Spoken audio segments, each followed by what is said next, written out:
Hello everyone, welcome to Help My Biz. At Help My Biz, we provide simple solution to your business complications to help your business grow. And today we will discuss about income tax return filing. First of all, what is income tax return and why it needs to be filed? Income tax return is filed for reporting our income details, tax details, etc. to the government so that they can check accordingly if we have paid the correct amount of tax and disclosed all the relevant incomes and its sources. Now let us discuss the important sections relating to income tax return as per Income Tax Act 1961. Section 139 subsection 1 covers compulsory filing of income tax return. As per this section, companies and firms have to compulsorily file income tax return for every previous year on or before the due date. Coming to individual or HUF or AOP or BOI or an artificial person, they also has to file income tax return compulsorily for every previous year on or before the due date. But if his total income without giving effect to the exemptions or deductions exceeds the basic exemption limit. So, this section covers the responsibility of the taxpayer to file income tax return within a time frame. Not only the return of income but return of loss should also be compulsorily filed on or before the due date. Coming to belated return, yes, if you have not filed your return within the given time frame, then you can also file belated return, but this return also has a time frame, which is it should be filed at any time before 3 months prior to the end of relevant assessment year or before the completion of assessment, whichever is earlier. Now, what if you discover any errors, omissions, or any wrong information in your filed return? Then there is no need to worry. You can file a revised return at any time, but before 3 months prior to the end of relevant assessment year or before the completion of assessment, whichever is earlier. Now, you must be thinking, can we file revised return at any number of times? Yes, you can file revised return for any required number of times within the given time frame. In this case, the latest filed return will replace all the returns filed earlier. Now, what is defective return? As per section 139 subsection 9, where the assessing officer finds that the return filed by assessee is defective, he communicates the defect to him and gives him an opportunity to rectify the defect within 15 days from the date of such intimation.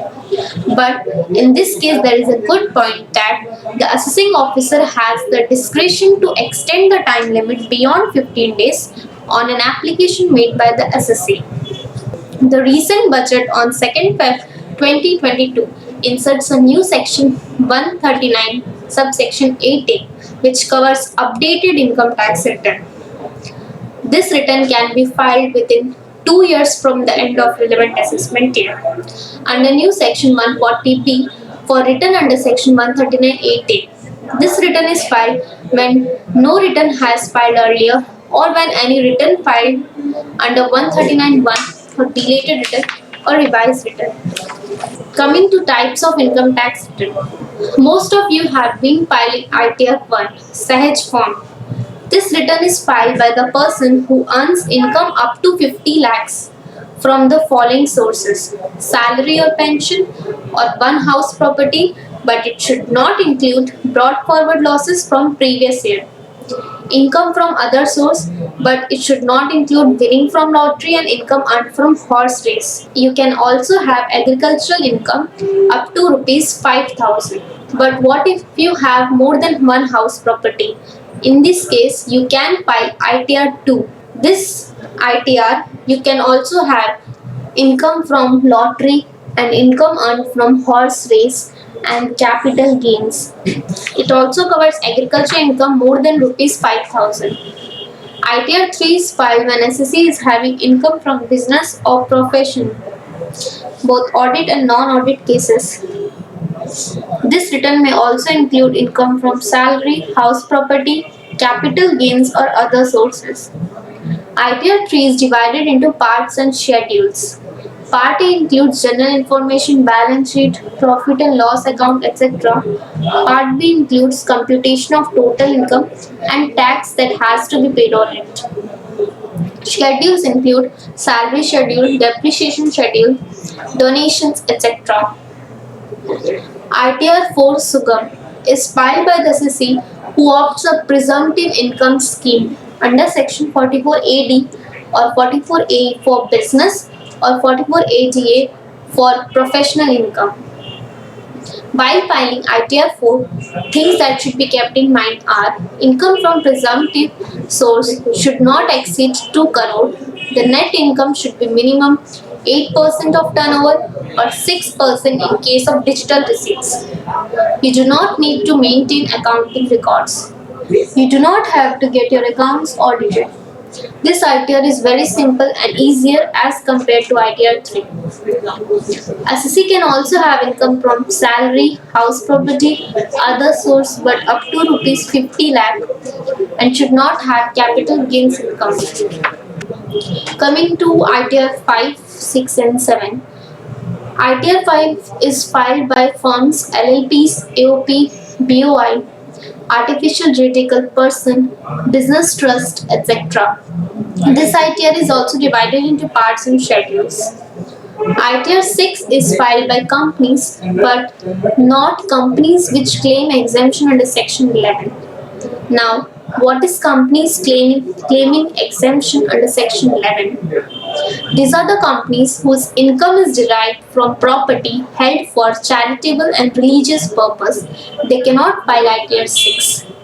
In case the SEC is liable for audit under Section 44AP, that is tax audit, and accounts have been audited, then information relating to auditor, audit report, and date of furnishing audit report should also be furnished in ITR 6.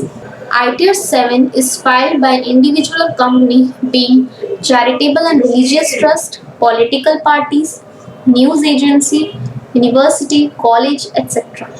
If you want to know more about which ITR to file, then contact our experts today. It will be a great opportunity to serve you. As the code says, paying tax should be framed as a glorious civic duty worthy of gratitude. It should not be considered as a punishment for making money. Thanks. For any questions or queries, please contact us at www.helpmybiz.in and comment below. Please like, share and subscribe to our YouTube channel and hit the bell icon for getting latest videos.